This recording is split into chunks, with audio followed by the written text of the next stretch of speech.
Her Excellency, the Governor of Curacao, Mrs. Lucille George Wout, ministers and members of the Parliament, our special guest joining us through live stream from Puerto Rico, the keynote speaker of tonight, Professor Dr. Nicolas Farraklas, members of the Board of Trustees of the University of Curacao, Dr. Moises da Costa Gomez, colleagues and students of the University of Curacao, ladies and gentlemen, bonochi, goedenavond, buenas noches, good evening.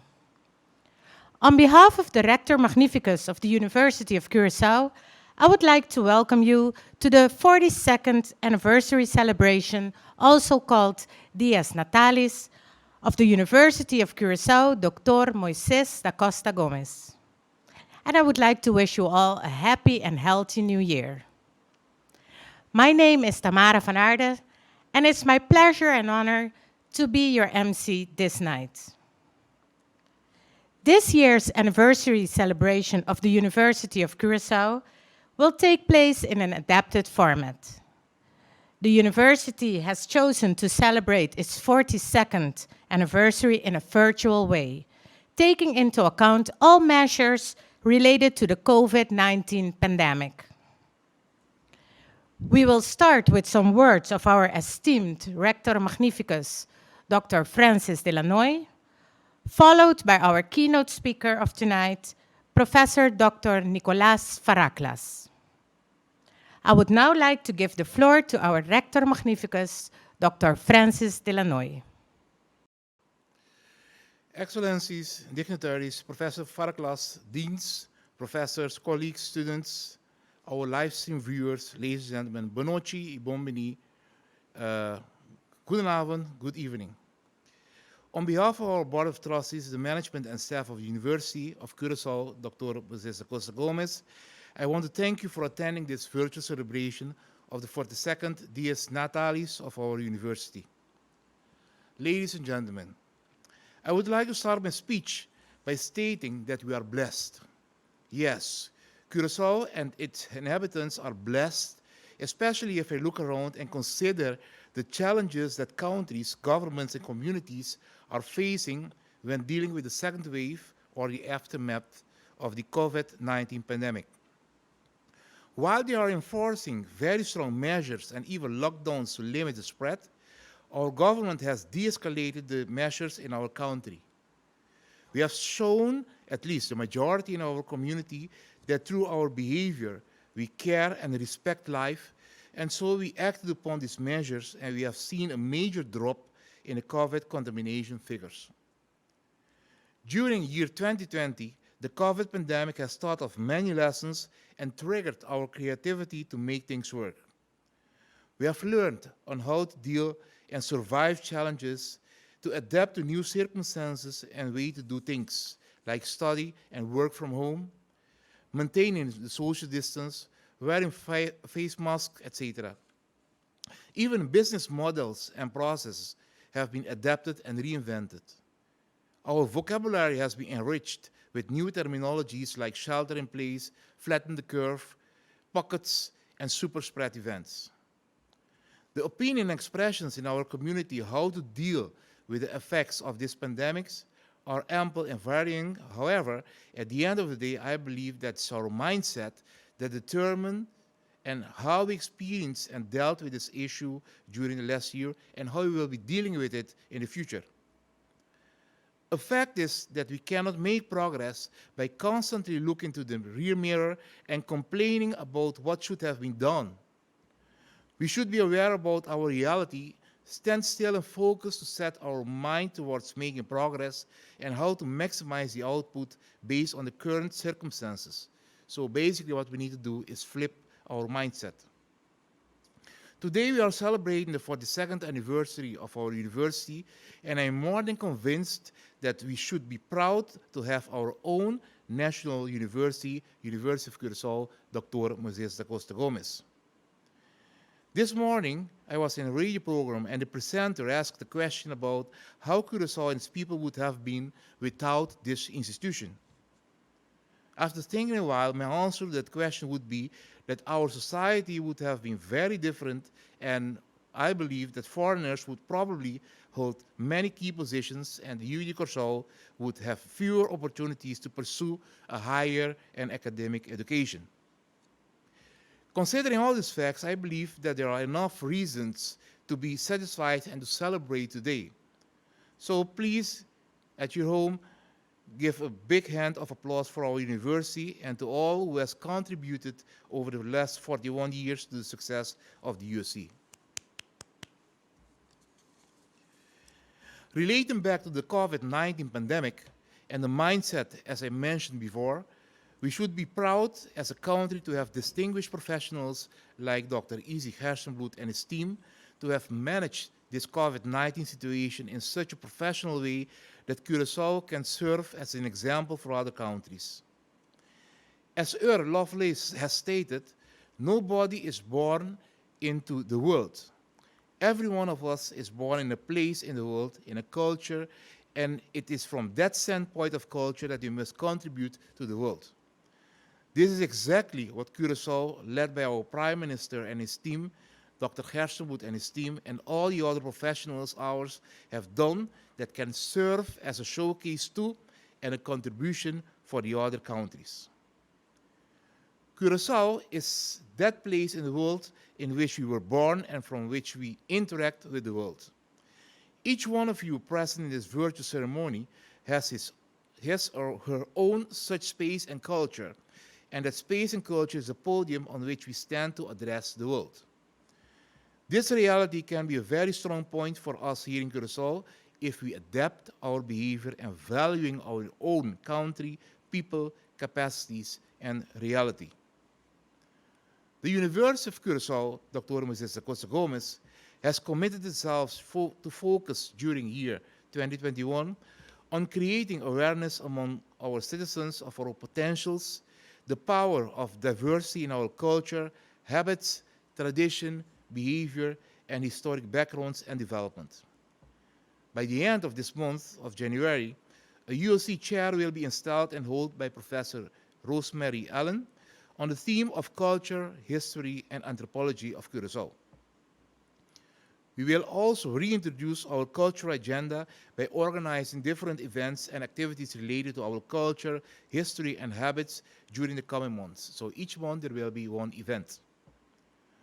The UoC is also involved together with APC, Algemeen Pensioenfonds Curaçao, and the Heritage Plaza Consortium in a mega project to redevelop the former Plaza Hotel and bring life and activities back into Punda.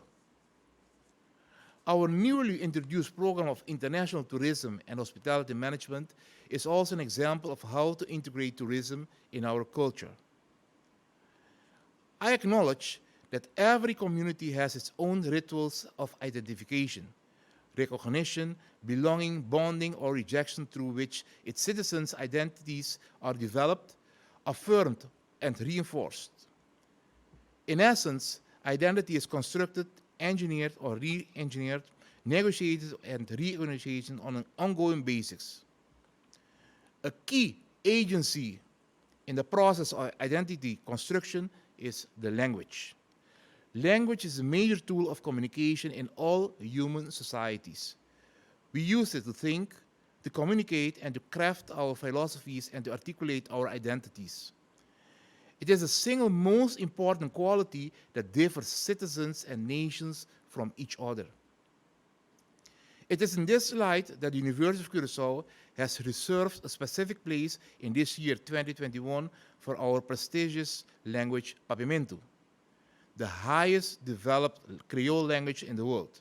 Yes, Papiamento is being taught on the bachelor and master's level, and there are some linguistics professionals on doctoral level who have studied the language.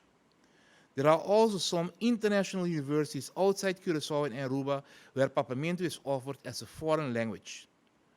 Papiamento is being spoken in the Council of Ministers, in our court, and hopefully the next stage will be to have our laws written in Papiamento and more study materials, book, and an updated comprehensive dictionary in Papiamento.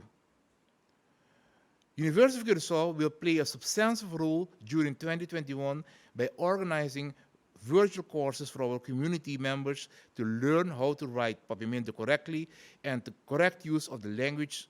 So please remain standby for the announcements of these courses. Ladies and gentlemen, as I mentioned at the beginning of my speech, we are living in different times now, and the COVID-19 pandemic has taught us some great lessons. If we adapt our mindset, then I'm sure that we will be better off as a country, and whether it's the Che, the Co, the Landspaket, or whatever, we will be well equipped to deal with it and to manage it. Resilience has always been a strong attribute of the UoC. We should collectively adapt our attitude towards our country in the sense of becoming more open-minded and acknowledging the importance of collaboration. Collaboration, whether it's a local partner or international partners, we should be able to collaborate to become more resilient. I believe with a high sense of mutual respect and maturity in negotiations and realizations, we will succeed. Nos por. Our language Papiamento can assist us in this endeavor. This evening, it's with great honor that we acknowledge the virtual presence of Professor Farraklas, who is a well-known professor in linguistics on Global Forum at the University of Puerto Rico, Rio Pregas. He will share with us his ideas, his thoughts, his view and knowledge on the opportunities to transfer Papiamento as a key to success for Curaçao in the 21st century, which is a very relevant and actual topic in the process of identifying and valuing our own culture, our own language, our own tradition as UoC, and for changing our mindset towards emancipation.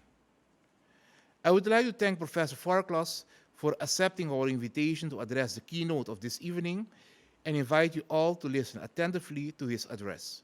Thank you and have a pleasant evening.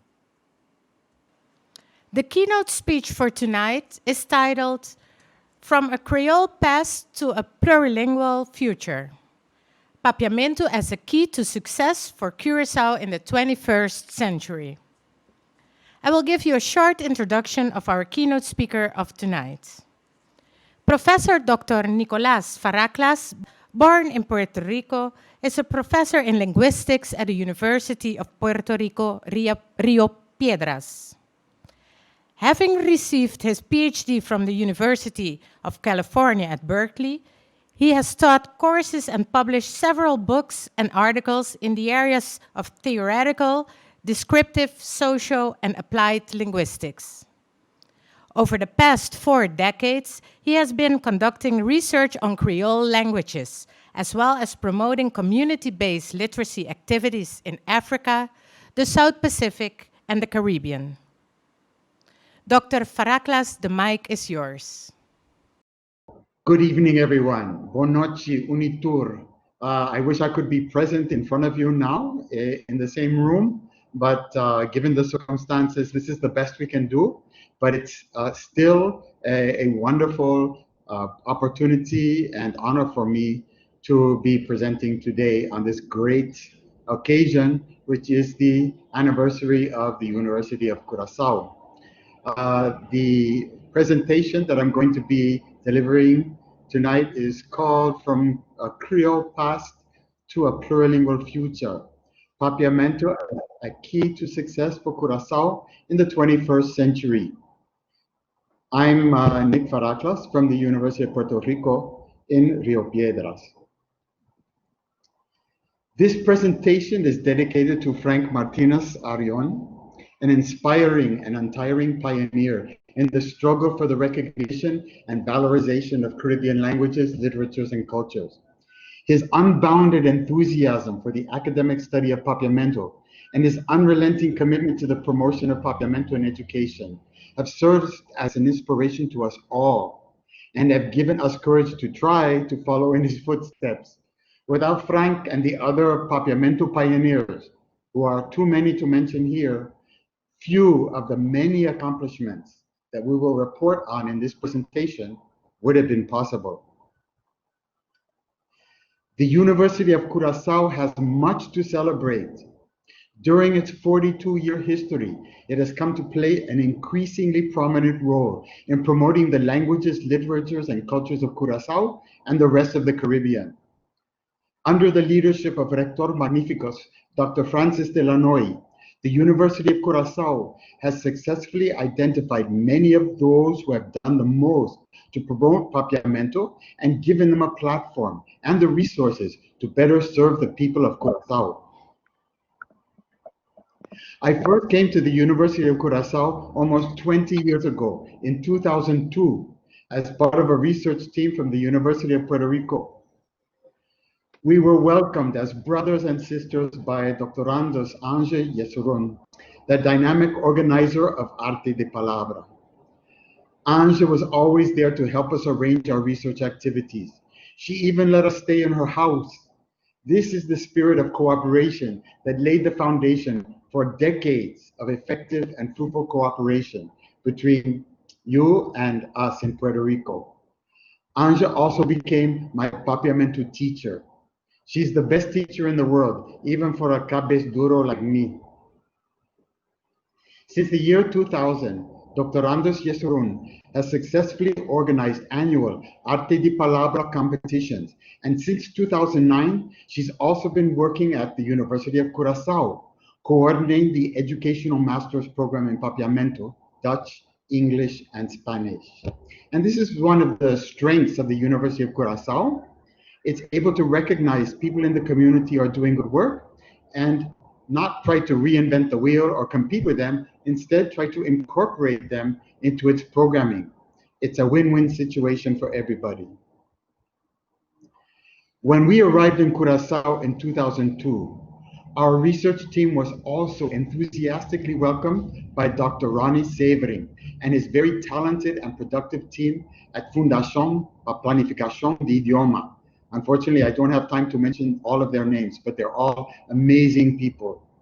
Thanks to FPAE, Papiamento ranks among the top Creole languages in the Caribbean and the rest of the world in terms of publication and distribution of linguistic, literary, and educational materials. Under Dr. Severing's leadership, FPAE organized the Curaçao Creoles Conference in 2004, which involved the Society for Pidgin and Creole Linguistics, the Society for Caribbean Linguistics, and the Association for the Study of Portuguese and Spanish Lexicophied Creoles, as well as the University of Curaçao, the University of Puerto Rico, and the University of the West Indies. And as you can see on the screen, a great quantity, hundreds of different titles, were distributed by the Fundación para Planificación de Idioma in Papiamento, on the history of Papiamento, literature in Papiamento, even spell checking programs in Papiamento. Many of these were actually produced by FFPE, but also FFPE tried to take things that were already published and make sure that they were easily accessible and out there.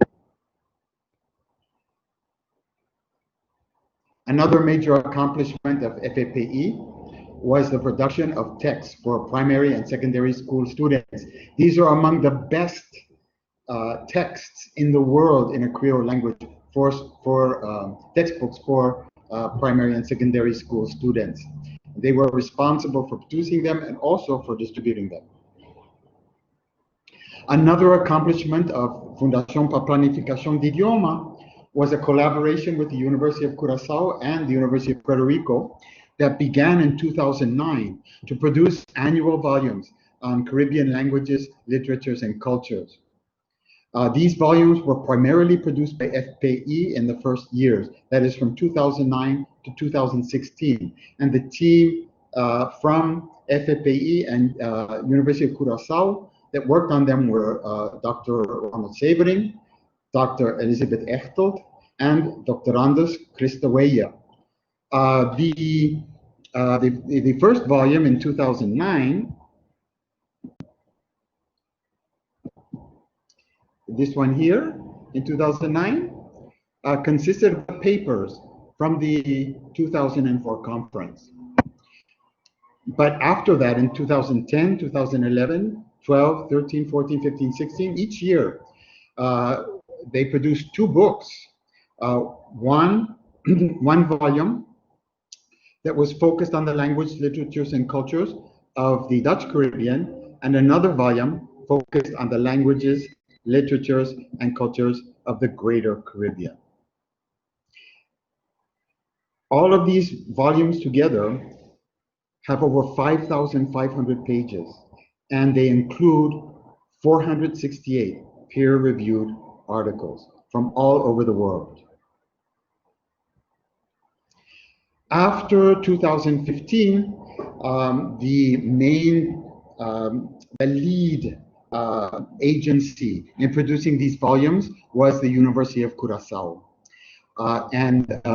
Since that time, up until today, there have been 10 more volumes published, 2016 to 2020. And we're going to publish another volume in 2021, and we hope that some of you will contribute to that. But in any case, over these last few years, we've added another 3,500 pages to the volumes and 274 more articles.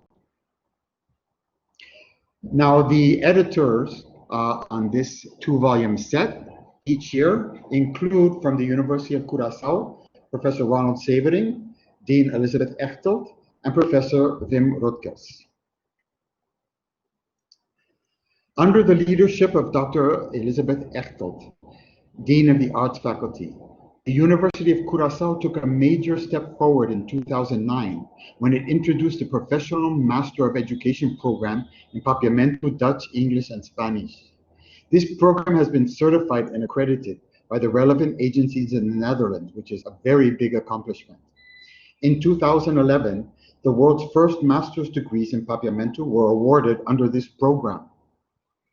Since 2009, 5 full cohorts, that is 5 full groups of professional Master of Education students, have completed the program in Papiamento and the other languages.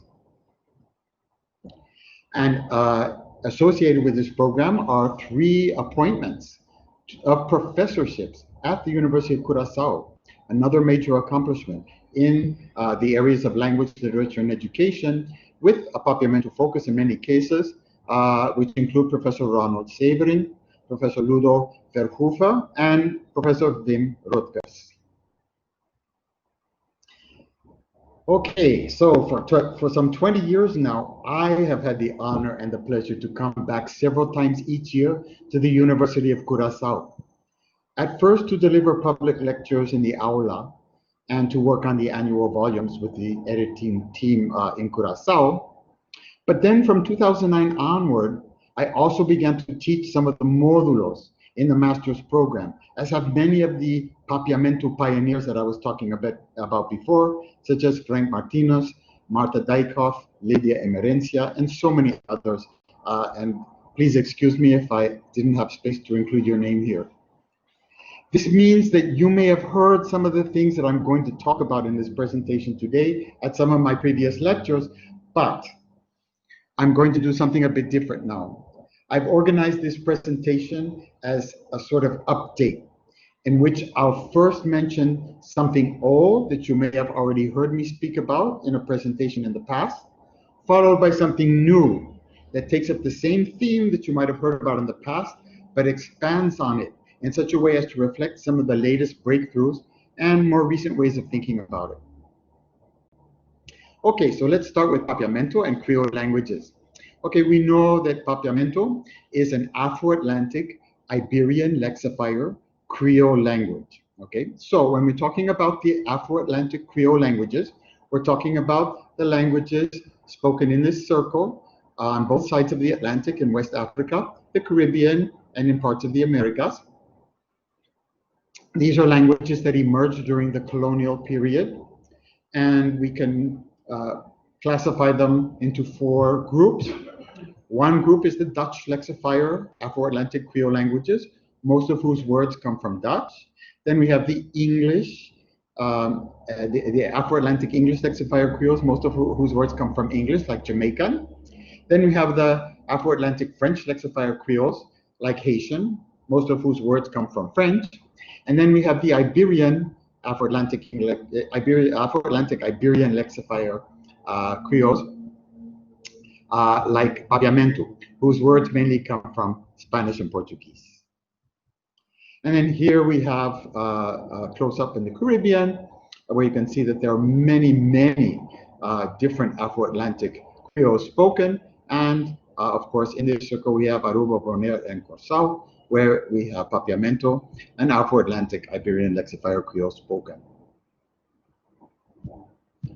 Okay, so the first thing I'm going to talk about is how we get from all Creoles are real languages, which is something you've already heard from me, to all languages are really Creoles, which is something new. Okay. So the colonial meaning of the term Creole was linked to the false idea that when European languages and cultures came into contact with African languages and cultures, the European languages were somehow contaminated or degraded. In the past, I and many others have argued that Papiamento and all of the other Creole languages, such as Jamaican and Haitian, are real languages and are not simplified or broken or inferior or contaminated versions of any European or any other languages. But now we argue that in fact all of the languages of the world emerged through contact, just like Creole languages. Therefore, because Creoles are no different from other languages, we need to apply what we have learned from studying Creole languages like Papiamento in the past to change the ways in which we study all of the world's languages in the future, because all languages are contact languages, just like Creole. That means that the study of Creole languages is going to transform the way that we do linguistics. Now, some of these ideas that I'm talking about right now about Creoles and the term Creole come from the work of recently deceased Creolist Mervyn Allain. He was born in Trinidad. He taught most of his career at the University of the West Indies in Jamaica, but he taught his final years with us at the University of Puerto Rico in Rio Piedras. Okay, now how do we get from one language, one culture, one identity to plurilinguality, pluriculturality, and pluri-identification? Well, in order to control their own people, as well as to control the people that they colonize, the European ruling classes imposed the idea on all of the peoples of the world that every nation must speak a single standard national language, practice a single standard national culture, and identify with a single standard national set of norms. In the past, we've argued that for most of human history in Curaçao and the rest of the world, people spoke more than one language. Given what we've learned from studying Papiamento and the other Creole languages, we now argue that ideas such as language and dialect are themselves very artificial, because in reality, each of us has a complex repertoire of linguistic, cultural, and identificational practices that include many varieties, which may belong to what in the past might have considered to be different dialects or different languages, different cultures, or different ethnicities. So as you can see from the yellow columns here, that in West Africa and in the Caribbean on the ABC Islands, before the Europeans got here, people were already speaking many different languages, including Creole languages, contact languages they use in the markets. This was happening both in West Africa and in the Caribbean, before the Europeans even got here.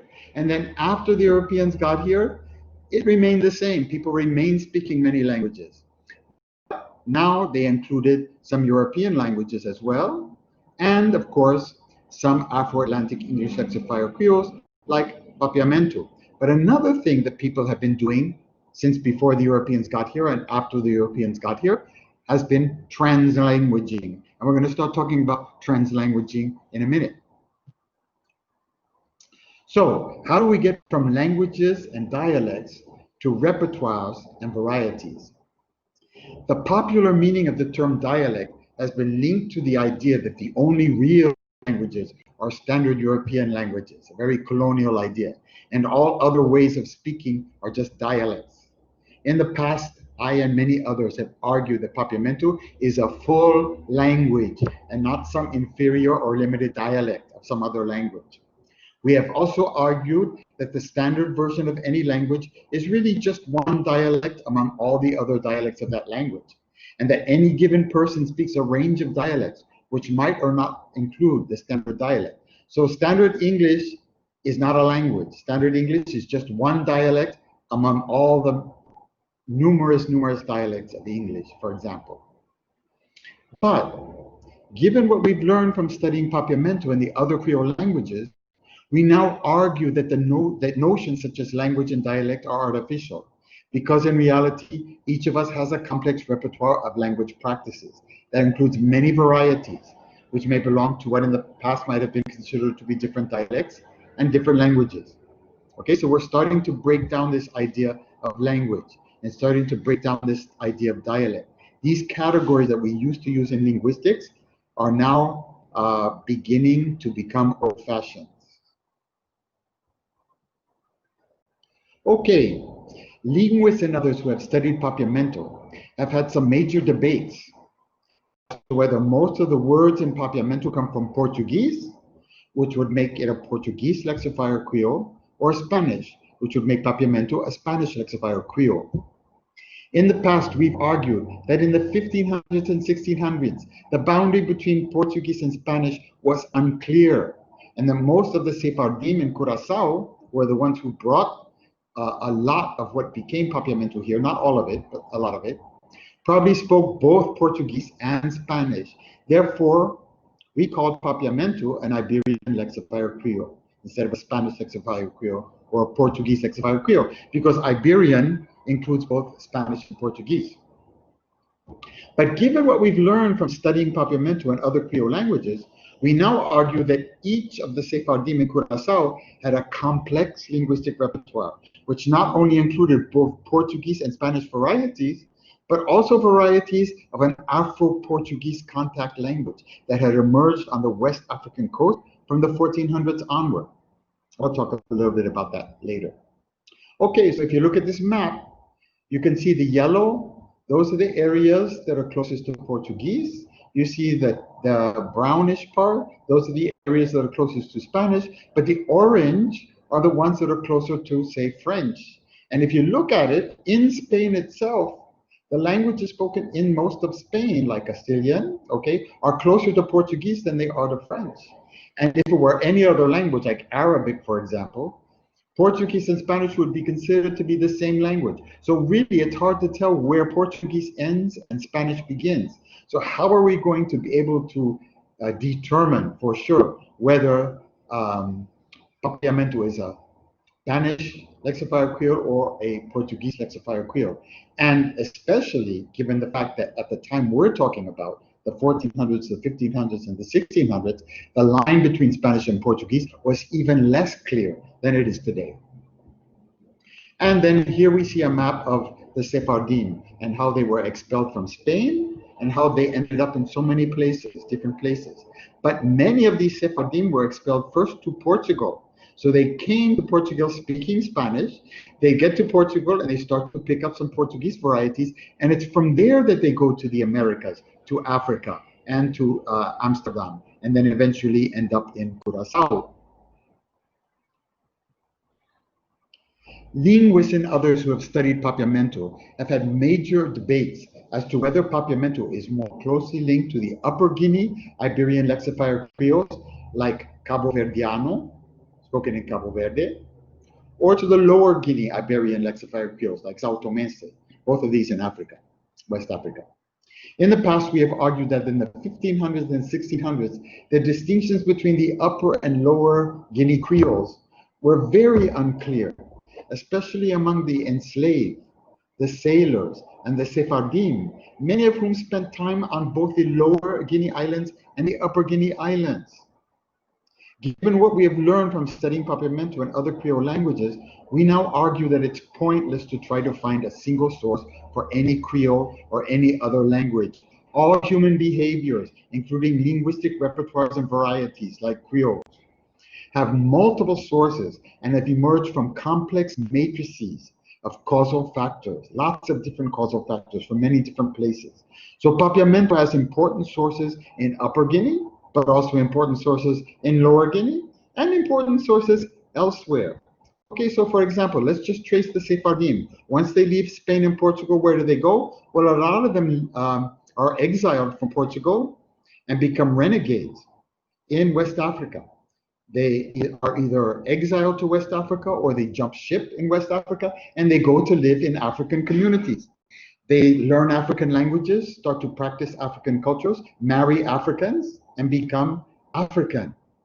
But they and their descendants also begin to add another variety to their repertoires, not just African languages, but also an Afro-Portuguese Creole that's spoken all along this West African coast in the 1400s, 1500s, and onward.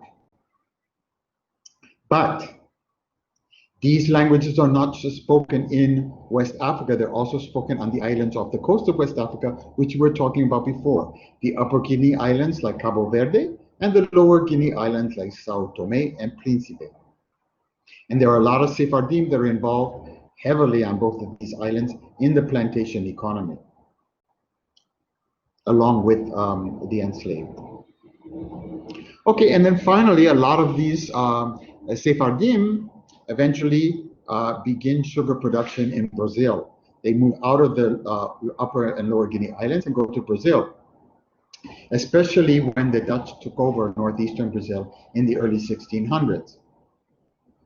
And then after that, when the Portuguese reconquered the northeast of Brazil from the Dutch in the mid-1600s, a lot of these Sephardim ended up in the Caribbean, in Curacao, for example, speaking Spanish, Portuguese, and some form of Afro-Portuguese Creole that had grown up that had emerged on the coast of West Africa, among other languages. They probably knew a lot of other languages, especially Dutch, because a lot of them on their way to the Caribbean actually spent time in Amsterdam. Linguists and others who have studied Papiamento have had major debates as to whether the grammar of Papiamento is more European or more African. Okay, so I think this has a little bit to do, well, this has a little bit of a connection with the debate around orthography, because some Papiamento orthographies look more like European languages and some Papiamento orthographies look more like African languages. Okay, in the past, we have argued strongly that it's important to recognize the African influences in Papiamento and the other Creole, not just Papiamento, but also in the other Creole languages of the Caribbean, because colonial linguistics usually ignores the agency of Africans and the importance of African languages, of course, in favor of the agencies of Europeans and the importance of European languages, because it's a colonial way of looking at the world. Now, we still argue for the need to give more recognition to the influences of African languages on Creole languages. But we also now argue that African-descended people who have always been the majority of speakers of Papiamento and the other Caribbean Creoles have cleverly and creatively used their Creole languages in such a way as to project both an African voice and a European voice at the exact same time, using the exact same words. For example, okay, the preposition in Papiamento, na, okay? So, nakas, at home, okay? So when you use the word na in Papiamento is often traced back to Portuguese by some linguists. But why should it just be traced back to Portuguese when you can find it as well in major languages in West Africa, like Igbo? Okay, so if you say mucha tanakas, okay, in Igbo say you can use na in exactly the same way. So Obi, he lives, na, okay, which means at, okay, and Oka, which is the name of a town. Or in Serer, you have the same form with the same function. So rather than saying Papiamento just comes from African languages or just comes from European languages, no, we should be saying that Papiamento is a very complex and creative way of speaking that actually can project a European voice and an African voice at the same time. And now we can move from voice to ears as well, okay? So when you say macana in Papiamento, a European will hear it as I walked. But because in European languages, tense is more important. But in West African language, they'll hear it as I already walked or I have walked. Okay, that means that to a European ear, there's one interpretation, but to an African ear, there's another interpretation. And when people speak Papiamento, they're speaking to both sets of ears. So it's really pointless to say Papiamento is only comes from mainly European sources or mainly African sources. It comes from both, and it's aimed at both European ears and African ears. And look at this. How do you say I walked or I have walked in Ashanti tree, which is spoken in Ghana? You say mananti. So it's the same. Means I, means have, and nanti means walk instead of kana. So instead of saying makana, you say mananti.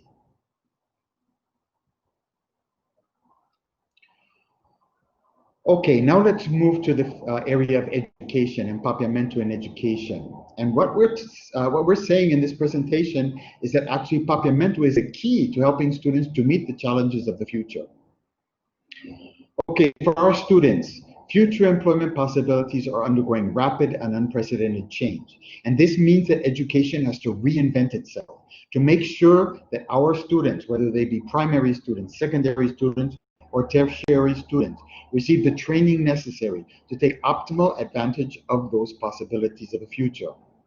In an increasingly unstable job environment of short-term contracts and constant overhaul of the prevailing modalities and ways of production of goods and provision of services, our students will, in all likelihood, be called upon to radically change their career paths at multiple junctures, at multiple times during their lives. In other words, they're not going to have just one career. They're going to from one career to the next, as the technology changes, as the circumstances change, as the economy changes. This means that they'll also need to undergo endless cycles of retraining and re-education to be able to keep up with rapidly shifting demands for new skill sets and competencies in the different workplaces that they're going to have to face. This also means that students have to take control over their education processes to become lifelong learners. When they get their diplomas, that's not going to be enough. They're going to have to be learning and teaching themselves by themselves for the rest of their lives. The colonial education system is still training Curaçaoan students for the jobs of the past rather than the jobs of the future, for the skills of the past rather than the skills of the future. In the past, we have argued that while we can't imagine all of the new workplace skills that our students will need as adults, one of the few competences that we can be sure will steadily increase in the demand in the future will be linguistic and cultural dexterity and adaptability. Maybe we can't predict all the new skills our students are going to need, but there's one skill we know they're going to need. They're going to need to be able to adapt linguistically and culturally.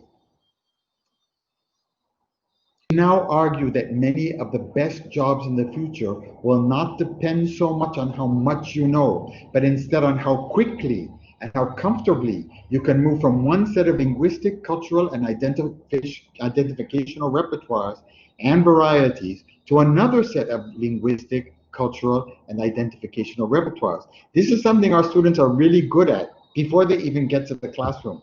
They can go from English to Spanish to Dutch to, well, Dutch maybe not so much, but to Papiamento very easily. And they can move from one culture to another. They can enjoy Dutch food, they can enjoy Spanish food, they can enjoy American food, they can enjoy comida criollo. Okay, so another thing that we've said in the past but needs to be repeated is that for most Curaçaoan children, Papiamento is a first language. That is a language that the child uses and learns at home. Sometimes it could be a language too that a child learns with their immediate friends when they're very, very, very young. And normally, a first language is the language that should be the language of instruction in the schools. And for the majority of Curaçaoan children, Dutch is a foreign language. And what we mean by foreign language is a language that's not in the children's environment. They only get it from school. When they leave school, they have no more opportunities to hear, to listen to read, to write, to speak Dutch. For the majority, this is the case. It's not like in the Netherlands with immigrants to the Netherlands who have Dutch as a second language, a strong second language that they hear in their environment. No, in Curaçao, it's definitely in the category of a full-fledged foreign language. The colonial education system in Curaçao has promoted Dutch as the exclusive, the only language of instruction and initial literacy, that is, reading and writing, in the schools. In the past, we have argued that this policy disobeys the first principle of education, which is go from the known to the unknown. That is, use what the students know to teach them what they don't yet know. Now, papiamento is what they know already when they get to school. Why aren't we using it?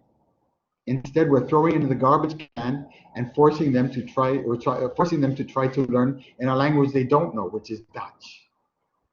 We continue to argue that to ensure the majority of students have the chance to succeed in school, papiamento must be used as the language of instruction and initial literacy in Curaçao. But we now also argue that the students come from home with other knowledges that are important, like a knowledge of how to translanguage, that is, how to operate over a repertoire that usually includes varieties of papiamento as well as varieties of English and other languages. And this translanguaging knowledge should also be used by teachers in the classroom to teach students what they do not yet know. Dutch-only schools mean failure for the majority of students in Curaçao because the Dutch-only schools are disobeying the first principle of education. And the first principle of education is go from the known to the unknown. But in Dutch-only schools, for the majority of the children, you're going from the unknown to the unknown. And what is the result? These confused faces.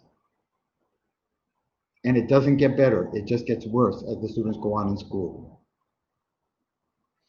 Now, in the past, I've mentioned the benefits of using papiamento as the main language of instruction and teaching reading and writing, that is initial literacy, first in papiamento. And I've mentioned all these different kinds of advantages: cognitive advantages, agentive advantages, affective advantages, fluency advantages, psychological advantages, comprehension advantages, creativity advantages, motivational advantages. But all of these advantages that we talked about before can also be accessed, not just through using papiamento, but also through using translanguaging. So here's something new. If you translanguage in your classroom and you use papiamento as language of instruction, main language of instruction, you could even get better advantages along all these different dimensions. Okay, so papiamento and translanguaging can help students take control and become lifelong learners. And we have proof of this in Aruba. In Aruba, in their School Multilingual pilot project schools, it has been shown that students are performing better as lifelong learners, as independent learners, as critical thinkers, as creative thinkers. So if you want your students to be able to become lifelong learners, they're going to need these kind of skills. And what they're doing in the School Multilingual is beginning with in papiamento as language of instruction and initial literacy, reading and writing in papiamento first. Then they go to Dutch, English, and Spanish, and they use all the languages together to translanguage, to build up competencies in all of the languages. In the monolingual colonial way of thinking, there can only be one language of instruction in the schools. So many people think that we have to choose between a completely Dutch system or a completely papiamento system. In the past, we've argued that it is possible to get better results in both Dutch and Papiamento by using Papiamento as the main language of instruction and teaching Dutch as a foreign language. That is, by going from the known to the unknown. We continue now to stress the importance of introducing reading, writing, and all academic concepts, first in Papiamento before introducing them in other languages. But now we encourage teachers to build on this strong foundation in Papiamento to teach reading, writing, and all academic concepts in Dutch, English, and Spanish, and any other languages that the students might know or need to know. Okay, so where are you going to find all the Spanish teachers? Where are you going to find all the English teachers? Where are you going to find the Chinese speakers? You have them right in front of you in your classroom. Open your eyes. This means that turning classrooms into plurilingual, trans-language communities of co-learners, where students and community members can also be teachers. If your students are not, if you can use your students as teachers if they know a language you don't, but also there are people in the community that can help you come into your classroom and teach a language you might not know. We have to stop looking at our students and the people in our communities as people who don't know anything. We have to, just like the University of Curaçao has gone into the community and found people doing amazing things with Papiamento and brought them into the university to promote not just their work with Papiamento, but also to promote the university in a very meaningful way. It's a win-win situation. Why can't we do this as well with our students in our communities? How do we view our students and the languages and knowledge that they bring from home to school? Do we see our students and what they know as part of the problem? Do we see them as passive consumers, learners only, them? Or do we see them as us, as agents, as resources, as part of the solution, as teachers do? If we want our students to become teachers, lifelong learners, they have to become lifelong teachers, because who's going to teach them after they leave school? They're going to have to teach themselves. If we really want our students to be lifelong learners, we have to train them to be lifelong teachers who take autonomous, that is self-starting, control over their learning process. If we really want to acknowledge and cultivate our students' plurilinguality and pluriculturalism, we'll have to tap into the linguistic and cultural expertise that they bring from their homes and their communities, as well as the linguistic and cultural expertise of their parents, their family members, and other community members. It's only when we begin to break with the oppressive relations of power and exclusivity of colonial education that we can transform our classrooms into communities of lifelong co-learners. Who are our first teachers? It's our mothers. They teach us a lot. They teach us a lot of cultural knowledge, linguistic knowledge. But in the Dutch-only classroom, we take all of the things our mother taught us and throw it in the garbage can. We force the students to learn a culture and a language that's not their own. Dutch-only education devalues mothers. It devalues mother's knowledge and mother's language. It's a motherless education. Okay, let's look at some examples now. The first one is from Statia, which is an island in the Dutch Caribbean near St. Martin. Anyway, for most students on the island of Statia, English and English lexifier Creole, which they call Station, are first languages. But since colonial times, the education policy in Statia has been Dutch only, like most of the rest of the Dutch Caribbean, which for most students in Statia is a foreign language.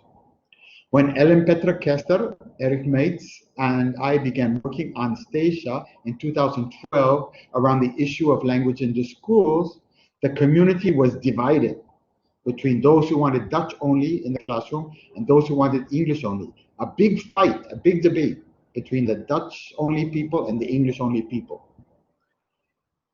But as we began to do our work of listening to what the community was really saying, we realized that actually, in many ways, they were saying the same thing. There were four main points of agreement and consensus, no matter if you are a Dutch-only person or an English-only person. First of all, everybody agreed that Dutch is a foreign language in Statia, not an L1 or an L2. Secondly, everybody agreed that the Dutch-only system was not working in Statia when we were there in 2012. Thirdly, everybody agreed that the goal of school should be academic competence in both English and Dutch. People wanted both. no matter if they were an English only person or a Dutch only person. And fourth, everybody agreed that the attitudes of students and parents towards Dutch were becoming more negative because the students felt that Dutch was being imposed on them.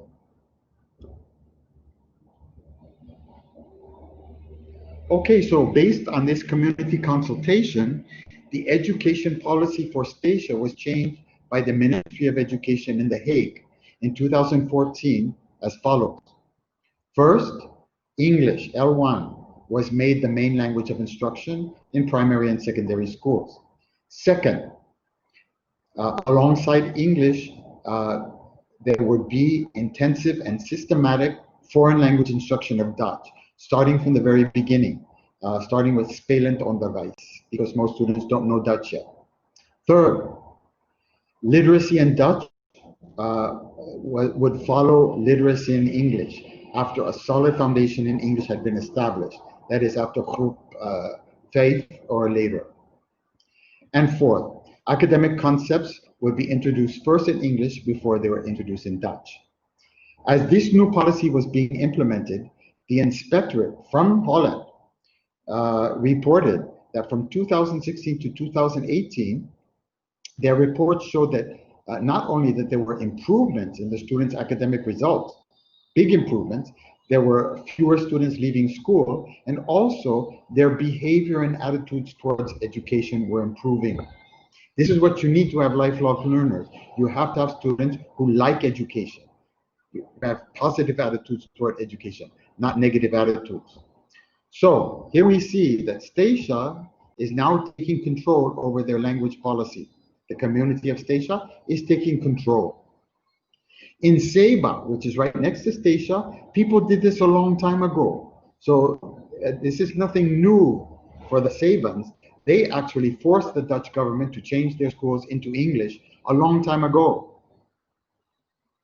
They said to the government in The Hague, look, these are our children. They're not your children. Our children speak English as one of their first languages. We need English schools. So they do their exams in secondary school according to the West Indian English exams, not according to the exams in Holland. So they took control a long time ago, and their students are doing much better than other students in the Caribbean, especially other students in the Dutch Caribbean. Statia is now taking control. But what about you in the ABC Islands? Well, we have School Erasmus and some primary schools that are doing this in Curaçao, and we have School Multilingual in Aruba, but there's still a long way to go here. Now, if you want your school system to meet the needs of the majority of your students, to meet the needs of 90 to 100% of your students, you have to do it in the home language. If you do it in Dutch, you're doing it in such a way that your school system is only serving the 5 to 10% of your students who just happen to be privileged or gifted. Maybe they've got parents who speak Dutch, which makes Dutch one of their home languages, and so they'll be in that small minority that has no problem with Dutch in school because they use it in their home. But what about the 90% that don't? Or there may be a few students who are very gifted in language and they manage to overcome the obstacle of Dutch and they succeed. But we don't want the school system to serve only those 10%. We want the school system to serve 100% of our students. Okay, another thing that we've mentioned before but is worth mentioning again is self-esteem. Self-esteem is a major benefit of initial instruction and literacy in the home language, like Papiamento. When students see that their language and culture are absent from the classroom, they begin to think that their language, their culture, and by extension, their communities, their families, and themselves are not important. That means that they're going to learn from a position of weakness. If you think you're not important, you're weak. And most of these students see school and learning as negative experience of frustration and failure. This is not to produce lifelong learners or even success in school. When students see that their own language and culture are used and valued in the classroom, they also value their language and culture, their own language and culture. That means they're going to value their community, their family, and themselves. When they value themselves, they have higher self-esteem and they start to learn from a position of strength and have the best chances for success in school and for becoming lifelong learners. But what do we have today? Well, in the Dutch-only system, most of the Dutch Caribbean students who succeed in the Dutch-only system go to Holland and never return. The few who succeed, many of them are in Holland and they feel more at home in Holland than here with us. Is that what you want from your school? The few who succeed never come back? Or what about a bigger group? Many of the students who fail in the Dutch-only system reject both their own culture and the European culture and become delinquent. Is that what you want your schools to produce? Criminals? Okay, let's go to another project that we worked on in 2007, which was a study on the language of instruction in Indigenous and African descended communities in the Central American Caribbean nation of Honduras. Now, the children in these communities, many of them don't speak Spanish, but instead speak their ancestral indigenous language or an African descended language like an Afro-Atlantic English, like Sapphire Creole or Garifuna. Among the statistically significant results obtained from this study in Honduras were the following. First, the more the local indigenous home language and culture were being used in instruction, the higher the levels of satisfaction among all the stakeholders, whether it be students, teachers, parents, education administrators, community leaders, etc. Second, the more the local indigenous home language and culture were being used in instruction, the higher levels of retention of students, fewer dropouts. Third, the more the local indigenous home language and culture were being used in instruction, the higher the levels of confidence among the students and the lower the levels of fear among students in the classroom. Fourth, the more the local indigenous home language and culture were being used in instruction, the higher levels of participation by parents and other community members in their children's education. And this is also extremely important for success at school and also for making students lifelong learners, the participation of their parents in their communities. Dutch-only schools make it difficult for communities to play an active role in education because most community members don't speak Dutch as a first or second language. Also, mother tongue education in Papiamento and the student's home language promotes social cohesion. It brings community together instead of breaking them apart. You teach children in Dutch in school, you're building a wall between them and their parents because their parents don't know Dutch. You're building a wall between them and the rest of the community that doesn't speak Dutch. Do you want your school to be building walls between your students and the rest of the community, or do you want your schools to be bringing the community together? So we know that the people of Ceiba have taken language policy into their own hands, and now they're in control. We know that the community of Statia has taken language policy into their hands and is now assuming control over it. We know that the students in Statia are in control of their education because it's in their own language. We know that the students in Statia now are more in control over their education because it's education in their own language. But what about you in the ABC Islands? This decision is yours to make. We can continue to pretend that in the future, our students are going to enjoy the same employment security that we have enjoyed after receiving our university degrees. But our students know that that's just a lie and that they will have to change careers and undergo constant training and retraining throughout their lives. We can continue to pretend that the line between teacher and student cannot and should not be crossed. But our students know that they will have to become both teacher and student in a process of lifelong learning if they want to make a living in the future. We can continue to pretend that Dutch, Papiamento, English, and Spanish are distinct linguistic systems. In our students' daily conversations, text messages, and translanguaging, all these languages creatively merge. The lines between them become blurry.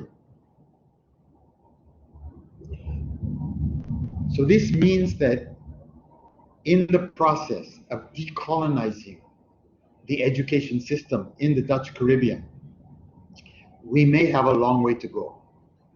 Without a doubt, the use of our students' main home languages like Papiamento, rather than the imposed colonial language as language of instruction and as a language of initial literacy, is a significant step forward in the decolonization of Caribbean classrooms. So we can say that those classrooms where children are given a chance to learn to read and write in their own languages first, and where they're given a chance to learn academic concepts in their own language first, these are classrooms where we've begun the process of decolonizing our classrooms so they can serve us instead of the colonial powers. So we start to produce excellence that will serve our countries instead of a group of the few successful students that we have going back to Holland to contribute to the success of Holland. Okay, so it doesn't mean that we haven't gone some way. It doesn't mean that we haven't taken some steps towards the decolonization of education. But maybe our students are telling us that this process of decolonization has to go farther, and that we as educators must begin to challenge a few other things. Number one, we have to begin to challenge the colonial relations of domination and authority between teacher and student in the classroom. We've got to turn our students into co-teachers, and we as teachers have to become co-learners. Number two, we have to begin to challenge the artificial boundaries between linguistic varieties imposed by our colonial linguistics, like the divisions between Papiamento and Dutch and English and Spanish. We can see that actually the way our students handle those languages, those boundaries can be disobeyed. Those boundaries can be disrespected. Those boundaries can be broken down, not to hurt our students' competence, but actually to contribute to our students' competence in all of those languages and make them clever at figuring out how to say a word in a language they know less by using a language they know more. That's translanguaging. And finally, by challenging the colonial idea that one language, one culture, and one identity needs to predominate in our lives and our classrooms, we have to train our students to adopt many identities, to adopt many cultures, and to many languages. If the education systems in the Caribbean are not meeting expectations, they must change. Successful educational change can only happen when communities, and especially students, take control over education. Communities need to be in control to ensure that schools meet their expectations, like the people of Saba and Statia have done. Students need to be in control so that they can become lifelong learners. So it all comes back to control. Student control plus community control equals success in formal education. And we can take back control over the educational process. The people in Statia have proved this. The people in Saba have proved this. Skol Multilingual has proved this. Skol Erasmus has proved this. Sky has proved this. But also the University of Curacao has proved this. So celebrating this 42nd anniversary of the University of Curacao, you can see how the University of Curacao has brought about big changes. But how have they done it? Well, first of all, change can begin with you, here and now. Secondly, dare to take the initiative. Thirdly, take advantage of opportunities. You can see how the University of Curacao has taken initiatives, has taken advantage of opportunities. There are people in the community doing amazing things. Bring them into the university. Start small. Success breeds success. Okay, so you started with a bachelor's in Papiamento, now you have a master's. And it takes time. You can't change everything overnight. So see this little mata. growing up from the pavement. The pavement is like the colonial system. But despite the colonial system, which seems so strong, the colonial education system that seems so strong, see what we can do. We can produce life. We can produce something different. We can produce change, even in an environment that may seem to be still so dominated by colonial ideas. Masha Danki, thank you. Here's my email address if you would like a copy of this presentation or any other books that we've written or articles that we've written on this subject. Thank you very much and happy anniversary, University of Curaçao. A happy 42nd anniversary. As we say here in Curacao, Mashadanki, thank you very much, Professor Dr. Nicolas Farraklas, for your valuable words. Thank you, everyone, for celebrating the University of Curacao 42nd anniversary with us through our digital platform. Please take care of yourself and your loved ones, and let's hope we can see each other in the auditorium of the University of Curacao for next year's celebration. Pasa un dulce anoche. Have a nice evening.